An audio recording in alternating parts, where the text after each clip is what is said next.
स्त्री का घर इमोशनल कहानी। तुम्हें कितनी बार बताया है, मेरे तैयार होने से पहले मेरा नाश्ता तैयार हो जाना चाहिए। शादी के 25 सालों बाद भी मुझे क्यों बार बार एक ही बात बतानी पड़ती है सुनीता? तुम्हें क्या है, तुम तो आराम से घर में रहोगी, मुझे काम पर जाना पड़ता है। तुम हो कि हमेशा बेवकूफ़ों जैसी हरकत करती हो।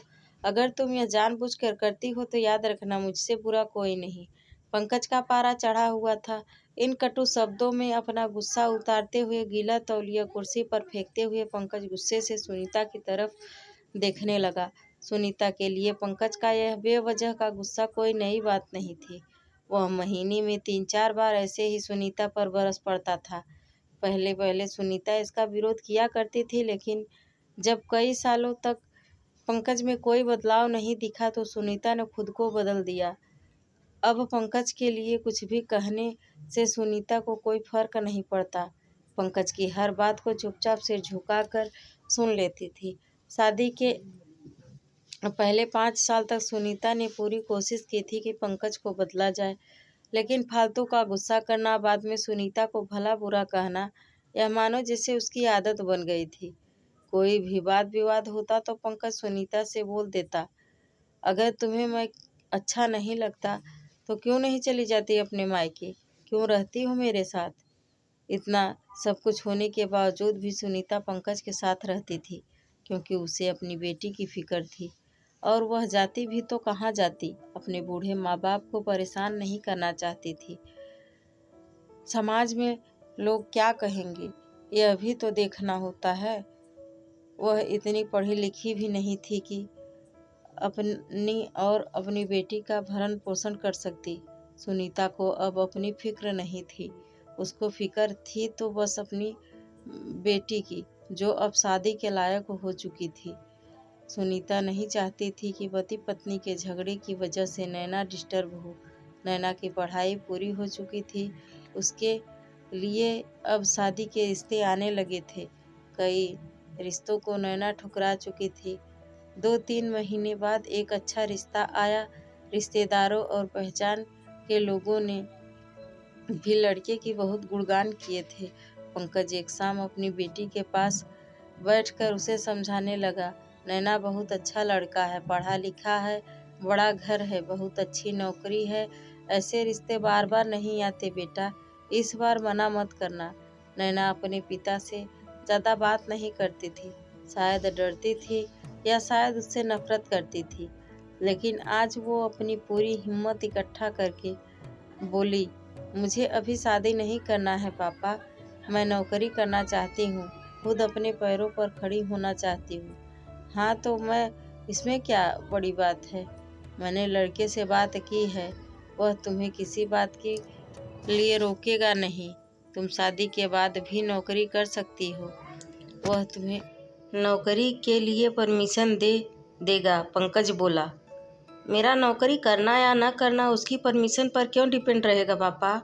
नैना ने पूछा। मैं कह रहा हूँ ना, तुम्हें किसी बात की कमी नहीं होगी वहाँ।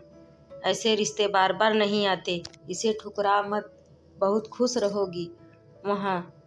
पंकज बोला, पापा मैं क्या इतने ही खुश रहूँगी वहाँ पे जितना मम्मी इस घर में खुश है?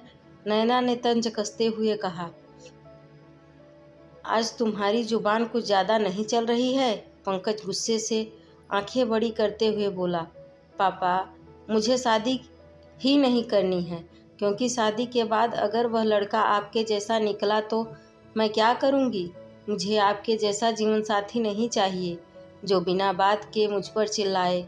मुझे कुछ भी अपनी पसंद का लेना हो तो 10 बार सोचना पड़े, कहीं वह नाराज़ न हो जाए। मेरी तबीयत कैसी भी हो उसे परवाह ना हो, रोटी थोड़ी सी मोटी बन जाए तो घर सर पर उठा ले, उसकी चेक बुक ना मिले तो वह भी मेरा ही दोष निकाले और हर छोटी मोटी बात पर मुझे मायके जाने के लिए कहे। नैना ने अपना दिल खाली करते हुए पापा से सब कह दिया।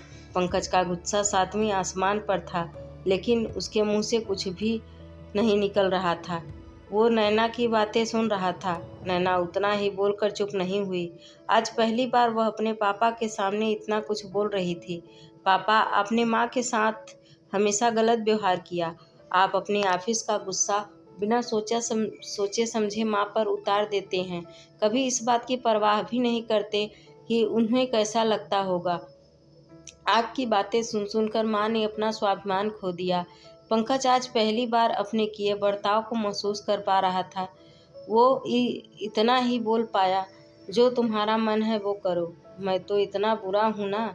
नैना ने पंकज का हाथ पकड़ा और बोली, पापा, मुझे सिर्फ एक सवाल का जवाब दे दो। क्या आप चाहेंगे कि मेरा पति आपके जैसा हो? अगर आपका जवाब हाँ है तो कर दीजिए मेरा रिश्ता आज ही, और ना है तो मुझे आत्मनिर्भर बनने दीजिए। पंकज कुछ भी न बोल पाया और वहाँ से चुपचाप बाहर चला गया। आज उसे सुनीता के सामने जाने में शर्म आ रही थी। चलते चलते उसकी आंखों से आंसू बह रहे थे।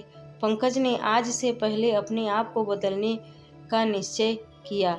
अगले दिन सुनीता ने अपने पति में काफ़ी बदलाव देखा। वह सोचने लगी कि जो हिम्मत नैना ने दिखाई है, वह हिम्मत अगर मैं पहले ही दिखा देती तो शायद आज परिस्थितियाँ कुछ और होती। अब नैना पढ़ लिख कर एक नौकरी करने लगी थी और 3 साल बाद उसके लिए एक अच्छा रिश्ता आया और उसकी विदाई पर पंकज बोला, बेटा, तू हमेशा खुश रहेगी। तेरा पति तेरे बाप जैसा नहीं है। पंकज की यह बात सुनकर सुनीता और नैना की आंखों में आंसू आ गए। दोस्तों, हमारे समाज में औरतों को भले ही देवी का दर्जा दिया जाता है, लेकिन वह स्वतंत्रता नहीं दी जाती जो उन्हें चाहिए। उन्हें बचपन से ही बताया जाता है कि वह पराया धन है। स्कूल से देर से आने पर पिटाई मिलती है। मोबाइल पर बात करते दिख जाएं या खिड़की से झांकते हुए दिख जाएं तो शक किया जाता है।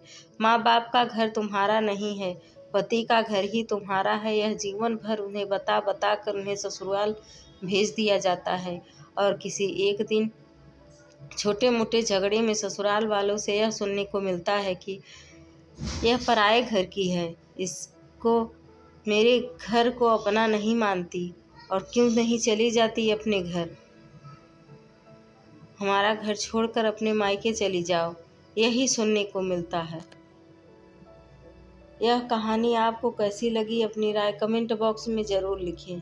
यह कहानी अगर आपको पसंद आई तो चैनल को लाइक करें, सब्सक्राइब करें और शेयर करें। कहानी में पूरी बने रहने के लिए आपका बहुत बहुत धन्यवाद।